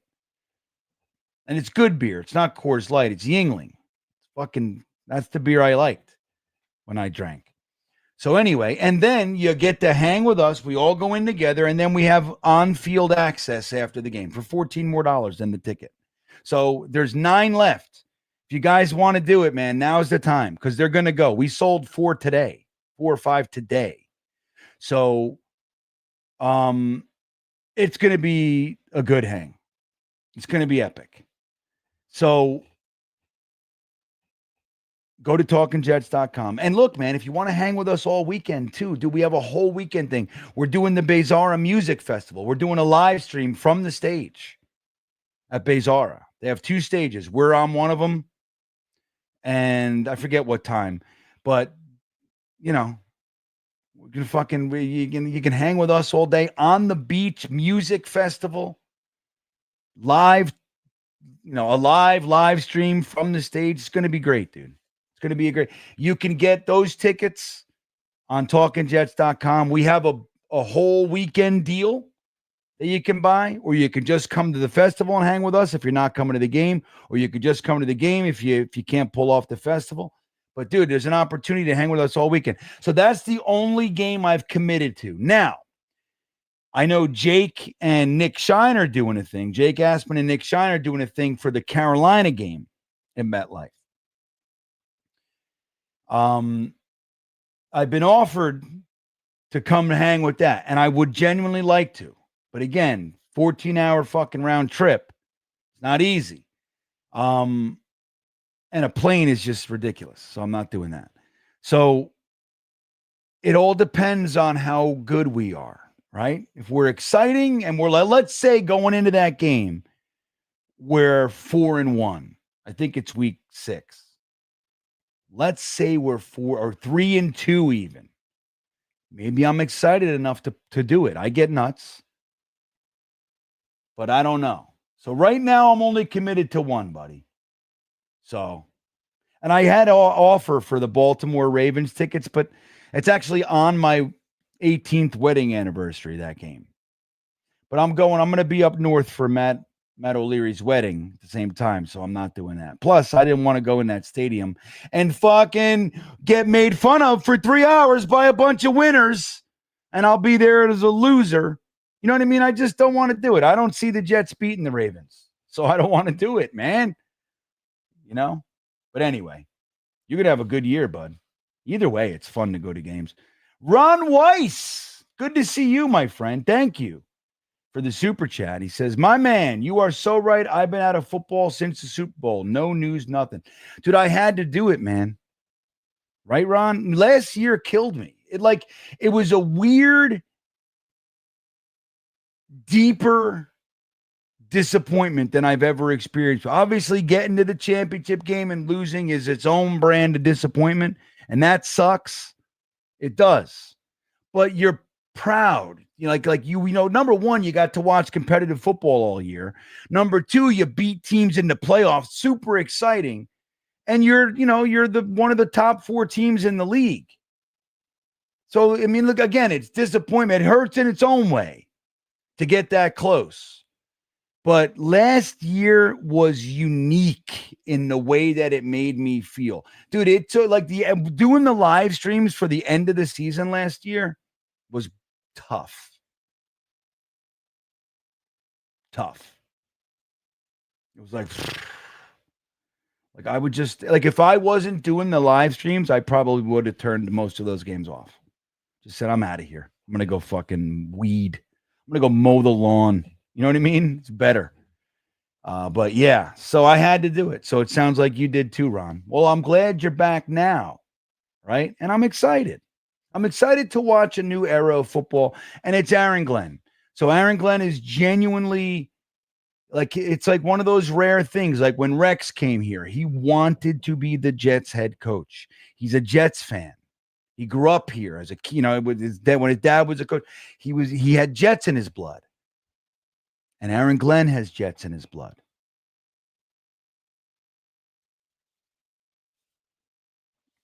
It's special. So it's going to be fun. See what else we got. But thank you, Ron. I appreciate you, man. Eric, what's up, Eric? Thank you, buddy. Just throwing some support for my first After Hours Jets Fest. Thanks for the invite. Oh, this is your first time? Yeah, it's a little different, isn't it? And we didn't get too personal tonight. Usually I get all crazy, start crying. You never know what'll happen on this one. But we kept it football tonight. Not bad for your first one, Eric. And I appreciate your support, man. You're always so supportive. It's truly, I'm grateful. So thank you. Let me see. Kim, what's up, Kim? Look at that bass. Nice. Nice to have you here, Kim. Thanks for saying hi, too. It's nice. I see Hennessy's here. Who else is here? Joe Like a Boss Music says, Justin feels, here's the thing. Do you get it, Joe? Do you get excited when the quarterback is throwing dimes in practice? Like, do you? I mean, I know, look, if we're just going to brass tacks, it's better to be good than not, right? I mean, like, in a very simple level. But really, you know what I mean?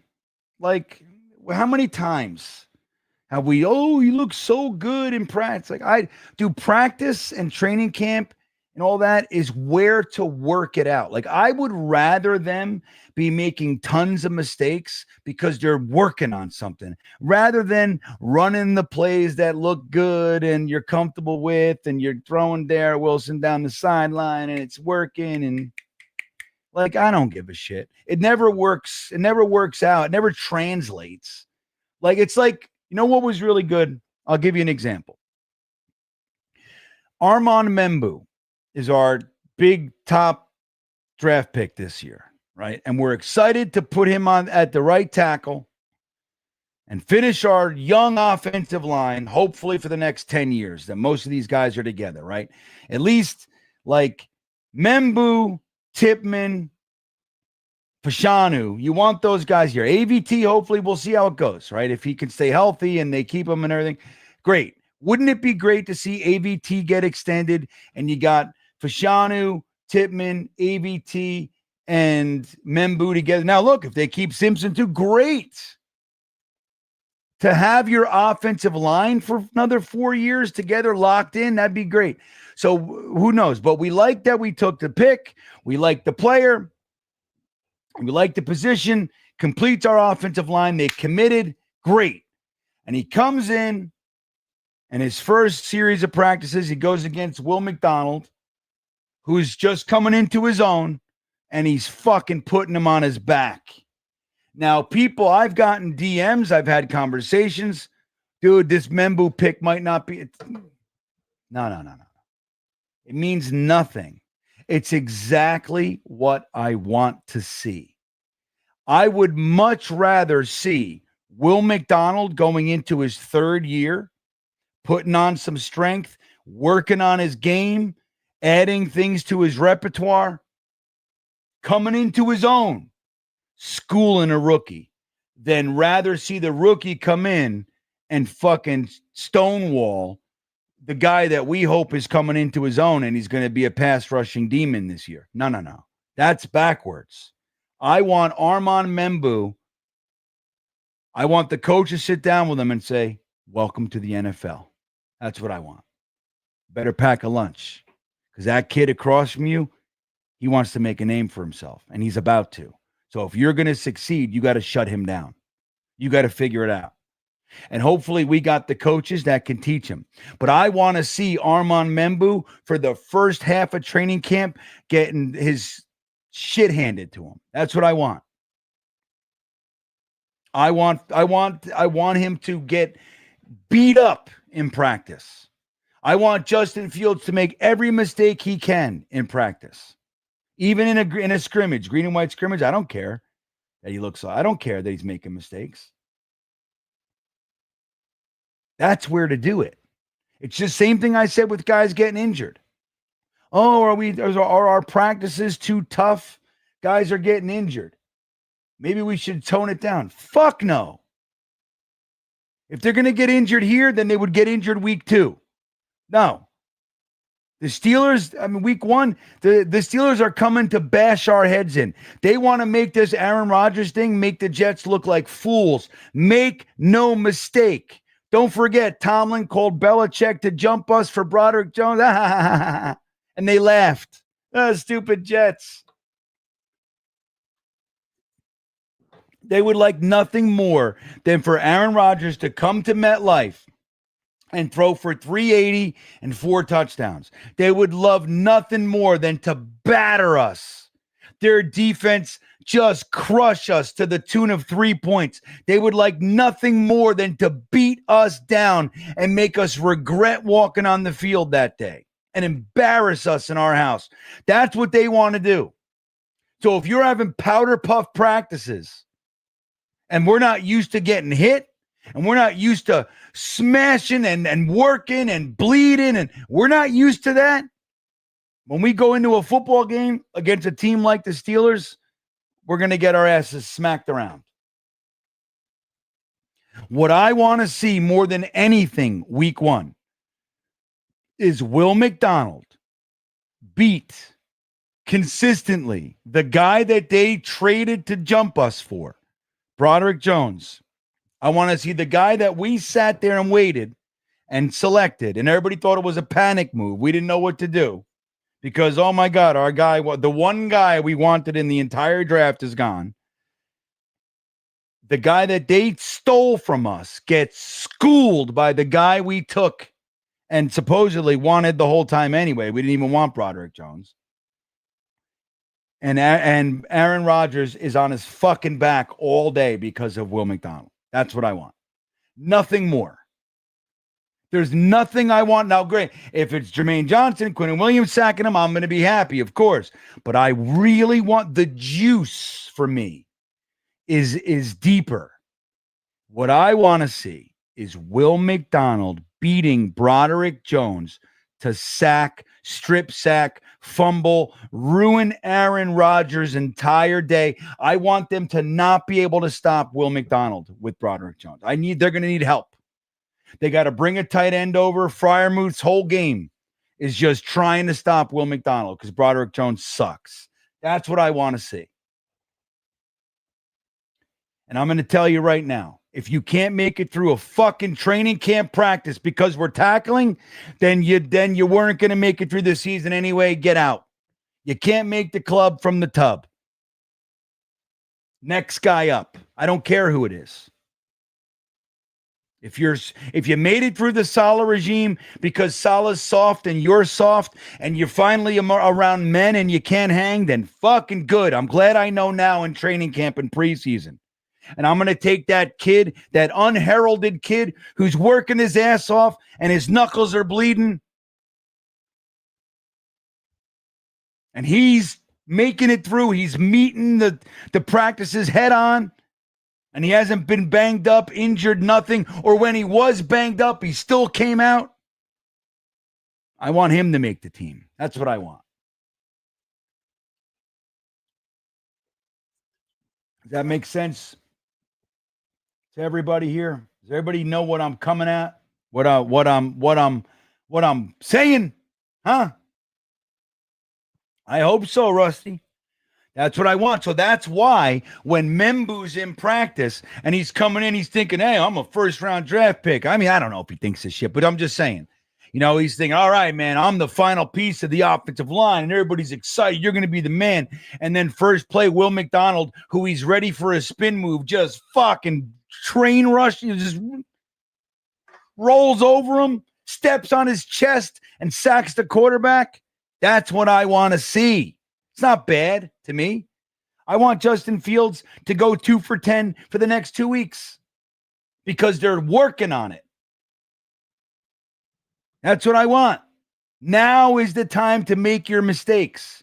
Now, if he goes into the game in week 1, his stats are, 10 for 32 with 2 interceptions and no touchdowns. I'm not going to be so happy. But again, that's why you got it. That's why practice has to be hard. I don't know what this mentality is of like, no, don't play him. He's going to get hurt. What? If he gets hurt, then get him the fuck out of here. Of course, injury. You know what I'm saying. Like if he can't hang, that's what I'm saying. If he can't hang because things are tough, because things are physical, glad I know now in the middle of August. Beat it.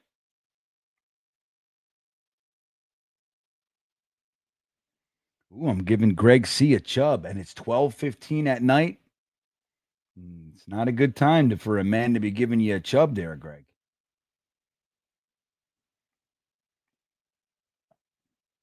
He has been a major disappointment for the Steelers, Charles. That's what I'm talking about.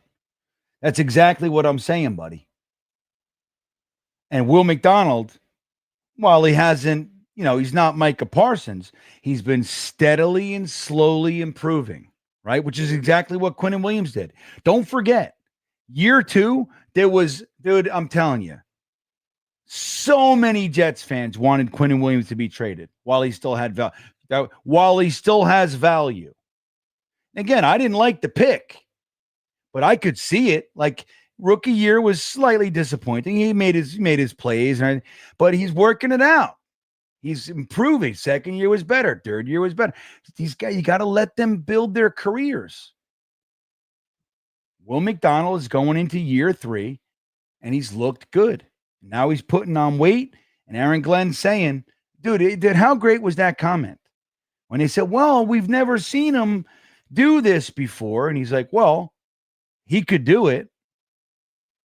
So if you've never seen it before, if the player had the skill, the ability, and you've never seen it before, and you are seeing it now, what do you think it is? He said, it's coaching. Now, Saleh, for whatever positives he has, didn't do it. All of our guys were fucking disappointments. You know what I mean? Everybody's. So, anyway.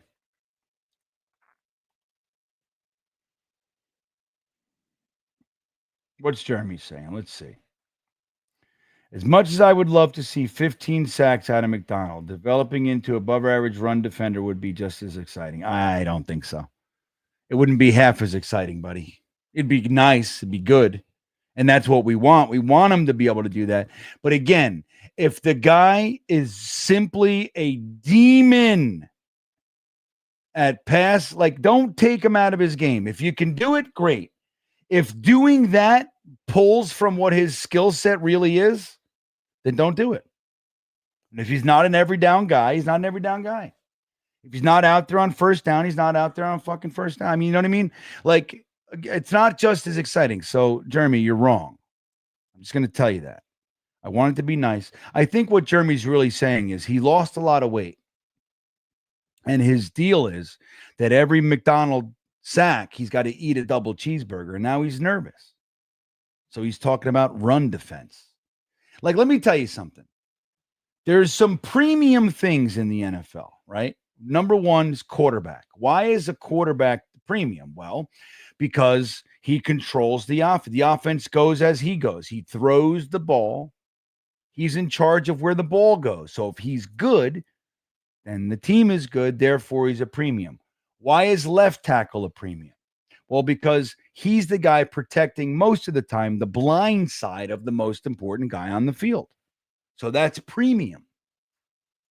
Wide receiver. Why? Because when the quarterback throws it, if that guy knows how to lose the other guys trying to stop him from catching it and is able to do that consistently, then the ball moves in chunks and, you know, and the offense succeeds and the quarterback looks good. The main guy can succeed because that's where he's directing the ball, right? So that's premium. Defense.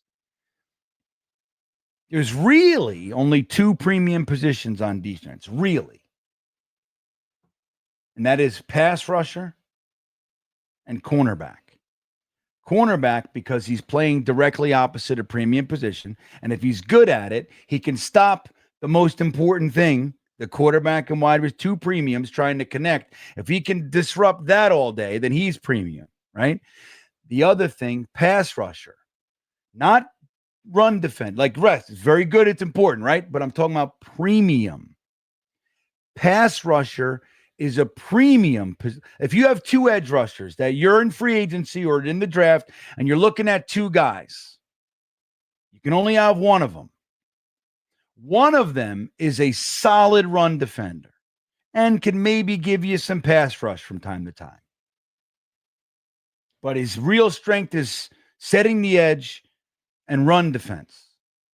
That's what he's good at. He's going to get 3 sacks a season, but he's going to do really solid run defense. And the other guy gets you 15 plus sacks a year. Who do you think the team is going to, who's getting signed? One guy's a 15 plus sack guy. The other guy's a run defender. Who do you want? Like, let's just call it what it is.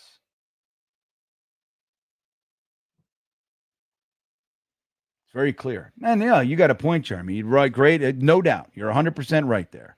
That's why JJ is so valuable, and hopefully he comes back. And Will McDonald, we do hope that he can improve in the run, right? The more muscle and he can set the edge, of course. But let me tell you, if that takes away from his ability to be a incredibly impactful and effective pass rusher, then you don't do it. You got to know. You got to know what you're doing. Same thing I was talking about earlier with the quarterbacks. If you got a guy, he's only 2 reads, first, second, run, but he's really good at that. Build the whole offense around that. As opposed to, hey, look, man, we really want you to get to your 3rd and 4th read, and you fucking force that square peg in a round hole. You're a fool. Because that's what you like, then don't bring that guy in here, number one. If that's all you can do.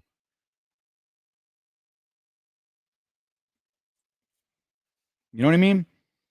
So then there's a balance. You can build and develop guys to the degree that it allows them to still maintain their elite trait. Will McDonald has potentially elite pass rushing. Again, we want him to. You're right, Jeremy. Don't get me wrong. I'm not disagreeing entirely. I do think that you're nervous about the double cheeseburger thing. So we'll see. Chris, what's up, buddy? Hey, GreenBean, everyone, our Jets fan base community. Hope all is well. Jets, love you all. Oh, I love you. A+ New York Jets content. Always hit that like button. Support and subscribe. Yeah, man. Thanks, Chris. You're a good man. You're always saying nice shit. Like, for real. You're genuinely, I appreciate you. Unlike Hennessy. You know what I mean? Hennessy's always fucked up. Wyatt. I'm just kidding, guys. I love all you guys. But I'm going to bounce. I just looked at the clock. It's 12:30, dude. Like, what the hell am I doing? I got to work. What am I doing here? No, I don't want to, Rusty. I think that's fool's errand because this is not our Super Bowl year. It's not a year that we're really, look, anything can happen, right? Anything can happen. Lightning in a bottle, first year buzz, all that stuff. But realistically, this isn't our team to make it. We're not going to go to the promised land this year, more than likely. So here's what Clowney does. You bring Clowney in, and it stops you from truly being able to utilize this year to evaluate what you have. Or the guy, number one, is your front, real, because Clowney's not a long-term answer. So he's just a stopgap. And he pushes guys from those reps. And so everybody goes back a notch. So the Michael Clemens of the world, most Jets fans don't like him. But again, I've made the case. The guy had a very good rookie year. We all loved him. They asked him to gain 25 pounds, 30 pounds. He did. They were going to move him inside. They didn't. They kept him at edge. So now he's a big, fat, slow edge. And then they asked him to lose it again. He lost it. You know what I mean? He's done anything he can for the team. And there was no discipline, no accountability here. So a personality like his, he's just running rampant. So again, I'm not saying the guy's the next thing since sliced bread or he's a fucking Hall of Famer or anything. But you want to see what the Aaron Glenn regime can do with a guy like that. Because Michael Clemens, he's willing to sacrifice for the team. He'll put his body out. He'll do anything you want. And he's so super big and strong. So let's see what you got. And then you got the young guys on the edge. You got Eric Watts. I'd like to see him. You got Braden McGregor. Let's see what you got with these guys.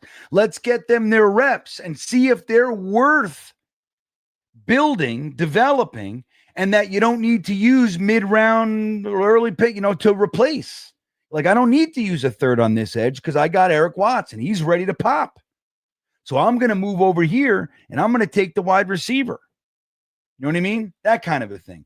So, like, I think 2-3 years ago, yeah, Clowney, great. 2 years ago, last year even, sure. This year, I don't know. I'm on the youth movement. Oh, I hear that. It's that fucking aggravating. But they, Jamie Sherwood, Quincy Williams, they got to stop it. Maybe the Aaron Glenn. Don't forget, the solid defense was very specific. Number one, they didn't disguise anything. They were what they were, which is annoying and very easy to play against because they're counting on. In order for Salah's defense to work, two things need to happen. One is you need your guy to win. You need all 11 of your guys to win their matchups. And obviously it lessens as you get to the back end, the safeties and stuff like that. Because if your front end guys are beating, their guy and winning their matchups, then that has an impact on the back end, right? We know that. So the other thing is, dude, it's clear as day. Salah needs premium people at those positions because he needs them to win because there's no schematic advantage to what he's doing. It's straight up football. Like he has said, we want our guys to rush as if their ass is on fire. Their job is to get to the quarterbacks. What does that create?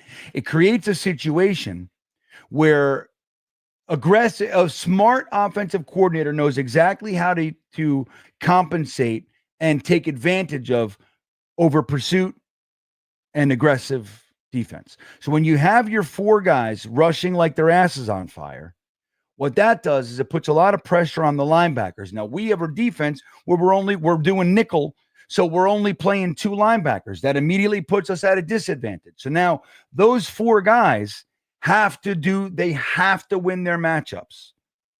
The linebackers then, remember, 5-on-4, so they have to win. Now, Quinnen's taking two a lot of time, which is advantageous. So the linebackers now have to win their jobs. They got to be cleanup. But now you got two guys covering 50% of the field. Or if you have cornerbacks up and obviously, whatever. But so Salah had first-round pick Jermaine Johnson on one side, first-round pick Quinnen Williams, and then he had whoever. We had first-round picks there too, Solomon Thomas, older. But he had first-round pick Will McDonald, Tack McKinley, another first fucking round pick. We had Reddick, who we signed, but he was a first-round pick, never didn't play during the Salah year there. And then you go to the back end, it's like first-round picks. Dude, he had at one point 7 first-round picks on the defensive line. 7. And look what they did in San Francisco for him. More first-round picks, defensive line. Let me look at something. Niners 2025 draft. Let's see here. Let's just take a look at what they gave Salah this year. Okay? So again, I'm making a claim here that Salah, his defense, and that's why we got run on so much, guys. That's why they can run right up the middle on us because we're rushing like our hair's on fire, right? So taking those guys, if you're just going to do like a play up the middle, all you got to do is double team Quinnen Williams, push out Solomon Thomas, who's middling. Now you fall into Quincy Williams, right? And Jamie and Sherwood, but you're sending your center or your guard out there, plus whoever, fucking fullback, a tight end or whatever is coming across. And they're eating those guys up. And the running back comes up and he's getting 6-7 yards at a clip because who's tackling him? DJ Reed. You know what I mean? The safety's coming up. It's like, it's silly. That's why they did that, because there's no disguising of it's a straight up defense. So if you're going to do that, you have to have premium players because they have to win their matchups one-on-one. It's predicated on that. So guys like Michael Clemens and our linebackers, and let's see what we do in this Wilkes-Glenn defense, because there's going to be a lot more disguising than we're used to seeing. Well, let's take a look at what the Niners gave Salah. Okay. First round pick, Mikael Williams, 11th overall. The 11th overall pick was an edge rusher from Georgia for Robert Saleh. Okay. Why? They already got Bosa, and so then what do they give him? Second round, they give him Alfred Collins. For all intents and purposes, first round pedigree, right? He's a early second round, mid second round, if you will. No, he's front end. He's top 10 of the second round. So right out of the gate, they already got Bosa. Let me see something. Wait. Let me see. Niners depth chart. Okay. I just want to, because I can't seem to remember off the top of my head. Let's take a look here. All right. So this is their depth chart.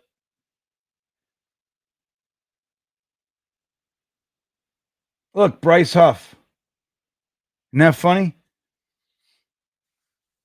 Dude, I tell you, man, the depth, Yator Grossman. I made a whole song about him one time. I was trying to remember it, but I can't remember. So here we go. So you got Nick Bosa, Yator Gross-Matos, CJ West, right? So anyway, so they already got some studs there. And Saleh comes to town, then they know they got to give him, because they know what his defense is going to be. So they start out, they give him first round pick, top 11 pick, edge, top second round pick, defensive tackle, Alfred Collins, who we all loved. Then they give him a linebacker, Nick Martin. Look at this. Cornerback, CJ West, defensive tackle. So look at this. The whole draft. Then they finally, in round 4, get a wide receiver, a running back, and they get a safety and a quarterback, offensive line, wide receiver. So, but look at that, dude. Why do they do that? What happened? Get out of here. But why do they do that? Because they know Robert Saleh's defense is predicated on premium talent. You need it. So if Bosa goes down and Michael Williams takes a little while to get going, the whole defense is fucked. You know what I mean? It's like that's what's going on. Sorry, anyway.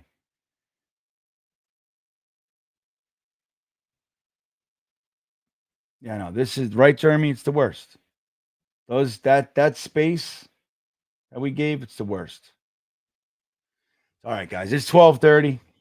I got to get the hell out of here. This is crazy.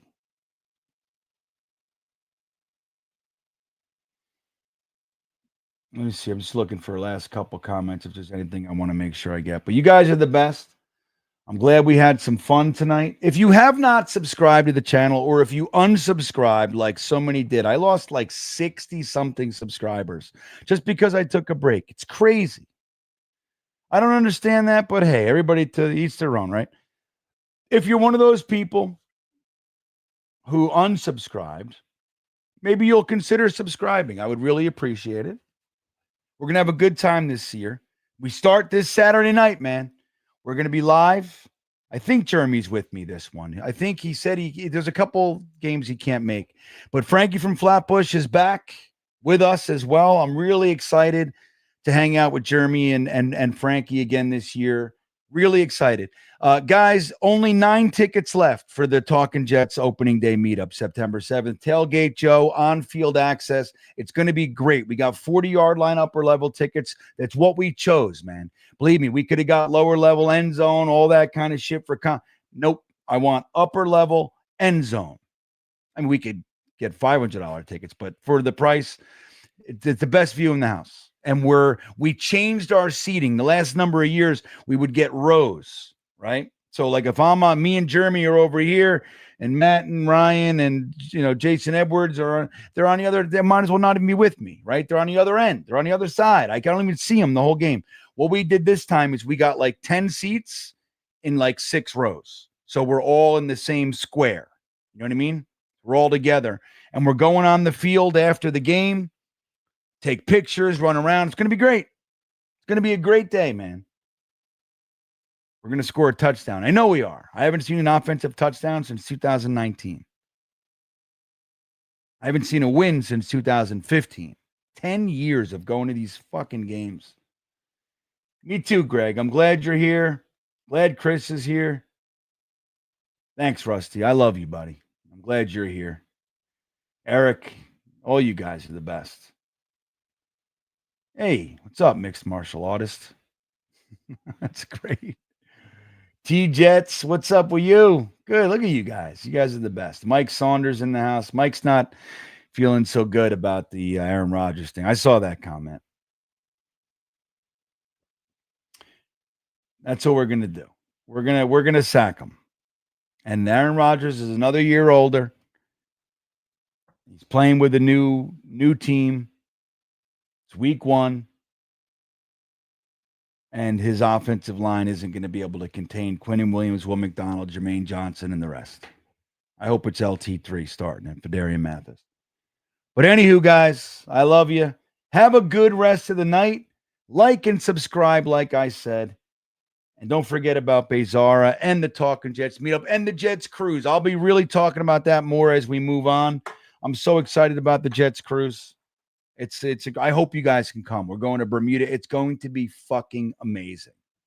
So far, Kevin Mawai, Marty Lyons, Jericho Cotry, Sean Ellis, Leon Washington, Fireman Ed, Jake, Richie, Ryan, Matt, myself. It's going to be amazing. It's going to be amazing. I hope Snowball can make it from Jets Worldwide. My wife sleeps with earplugs and an eye mask, buddy. So she's a very light sleeper, which is why she does that. But so I'm safe. I'm good. I get in. I'm respectful. You know what I mean? But yeah, she knows the deal. You know, this is not new for us. Anyway, guys, have a great night. I'll see you Saturday night, man. It's going to be epic. I hope you'll come and join us. We'll watch the beginning of the 2025 New York Jets season. With that all said, I wish you a very wonderful Wednesday. Peace, serenity, and success for all of you guys. Have a great night. I'll see you next time.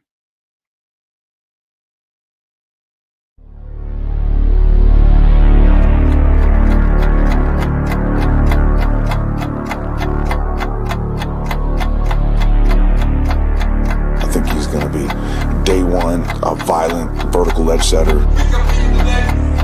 I see some gas on the edge. Get that mindset to put your shoulder on somebody. Dig, drop, you're finished.